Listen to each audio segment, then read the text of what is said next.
All right, y'all. Welcome to Convos and Coffee today. It is August, and it is time for the kids to go back to school. And your timeline, my timeline, has been flooded with these cuties going back to school. Even my own kids are going back to school. I decided with my team that August, we're going to talk about kids and how kids affect our business, whether we know it or not, right?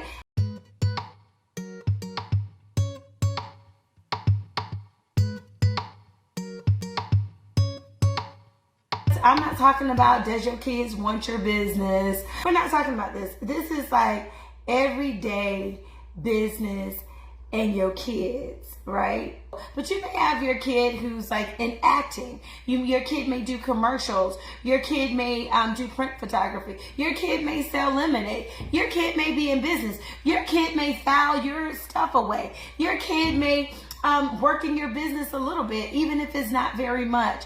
But your kid's first job will more than likely, if you're an entrepreneur, be in your business. So let's talk about paying your kids. How do you pay your kids? It's not even only about how do you pay your kids. I'm going to touch on with this topic. How do you determine when you're going to pay somebody W-2 or 1099? Y'all listen up closely. Whether you pay your kids 1099 or W-2, that's a decision you're going to have to make. But let me say this. You can always pay your kid, all right? As long as you're following child labor laws, right? So you can't be saying I'm paying a 1-year-old unless your 1-year-old is in acting, print photography. So let me give this disclaimer. You're not paying kids unless you're following child labor laws, number one. So whenever you decide to pay someone or to make someone an employee, your business becomes governed by the Department of Labor. Every state in the United States has a Department of Labor because the states want their coins for your employees.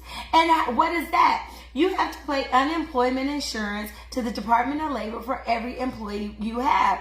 That's why so many people opt to try to make people contractors and to make, anybody a contractor because they don't want to pay the unemployment insurance, because you got to pay unemployment insurance on every employee. You also have to pay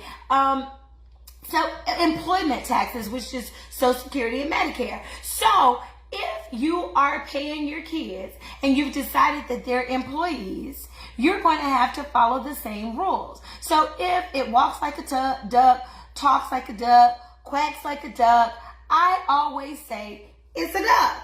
So if it walks like an employee, talk like an employee, move like an employee, whatever, it's an employee. So how do you determine if your kid should be W-2 on your payroll? So when I say on your payroll, what you guys will notice is on your payroll for me means that you're actually running payroll and you're deducting Social Security, Medicare tax, Social Security tax, Medicare tax, and you're paying unemployment insurance to your Department of Labor. Okay, those are costs of having an employee. So when you say, okay, I'm going to pay my kid possibly, $1,000 a month, and that's a lot. So let's even drop it down. Realistically, you're going to pay your kid an allowance. You're going to pay them $100 a week. If you're paying them $100 a week and they're doing whatever, I see some of my product-based friends out there. Hey, y'all, I see y'all. If you're going to pay your kid to package products for you, be in your warehouse or whatever, you're going to, give them $100 a week. They're going to come and work for you a few hours. Make sure y'all paying these kids fairly. All right.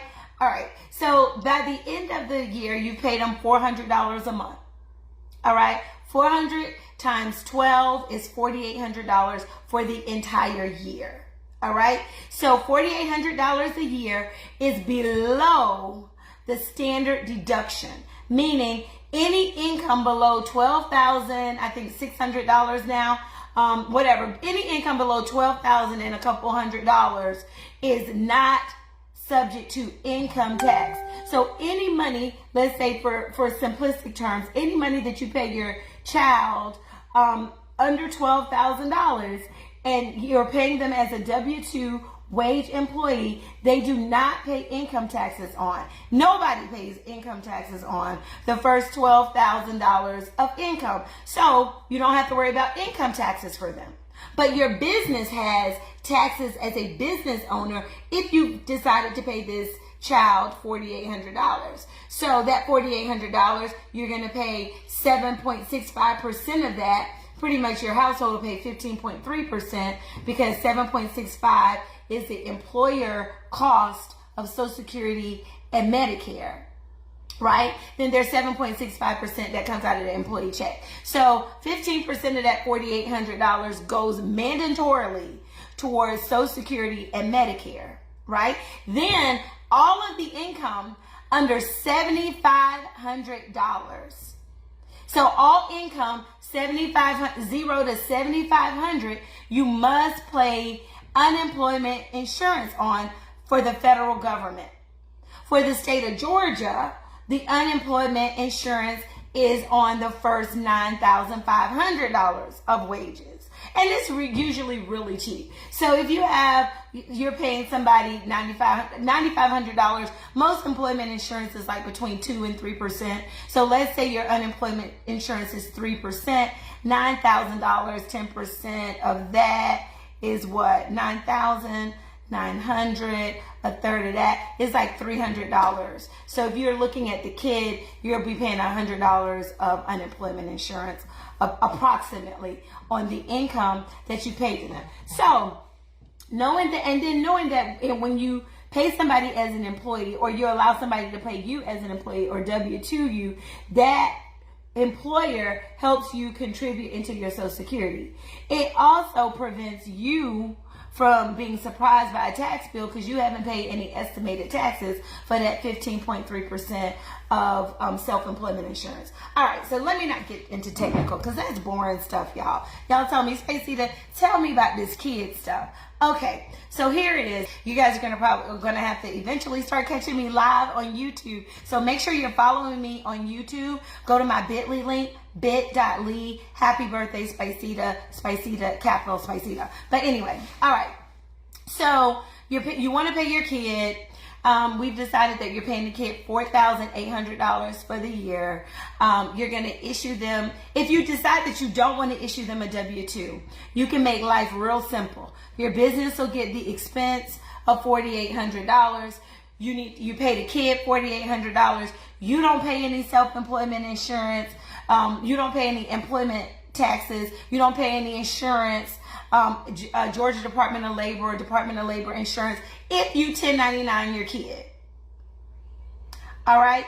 Now, if your kid doesn't walk like an employee, talk like an employee, isn't mandated to work like an employee, they just showing up willy-nilly, you're not giving them no instruction, you're saying that they're a contractor. Now, if you have a business and let's say you have a kid line, right?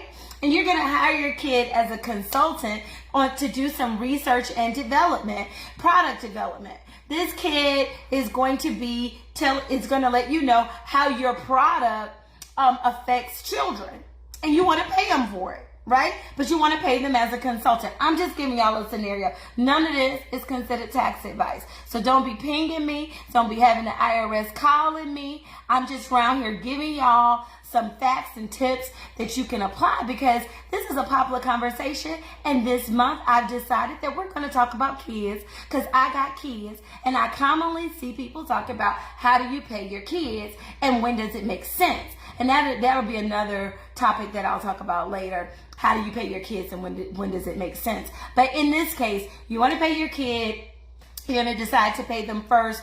Am I going to pay them 1099 or am I going to pay them contractor? If you're just catching this live, you're watching it on replay, rewind back the first couple of minutes. I've already covered why W-2 and the taxes that are associated and the things that go with making that kid or any person a W-2. Now, I just touched on making that kid a 1099.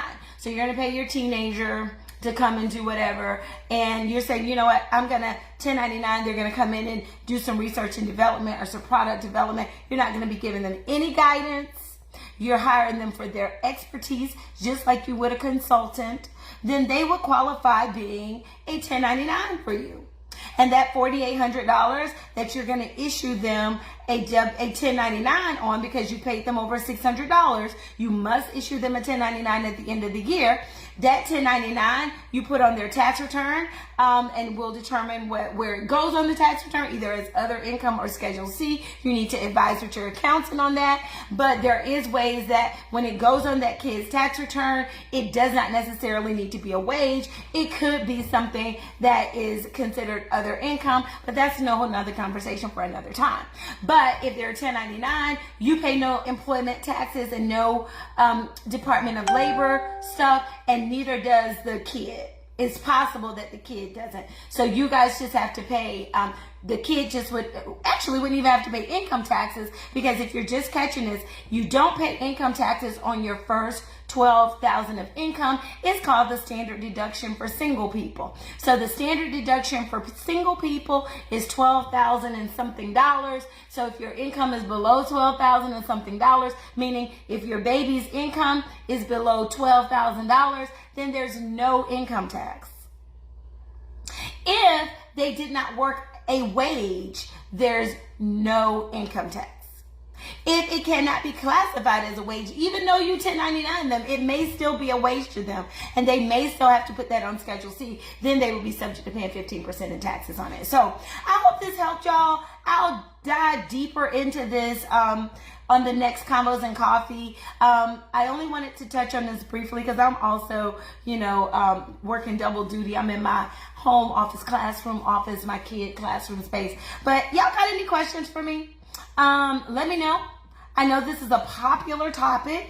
I'm going to be going live from here on after on YouTube or Instagram. Me and my team haven't made a decision about it. But you guys, is there an age limit? No, there isn't an age limit for when you pay your kids. As long as you follow the child labor laws. So don't be slaving your kids. But, kids work in the entertainment industry all the time. And normally when a kid works within the entertainment industry, there are certain laws that you do have to follow. You just got to make sure that you're following those laws if the kid is under the normal age limit, but just make sure you're following those. But, we have kid actors, we have kid, entrepreneurs. So, there is no, I would say that it's limitless, but there are rules that you got to follow. Okay.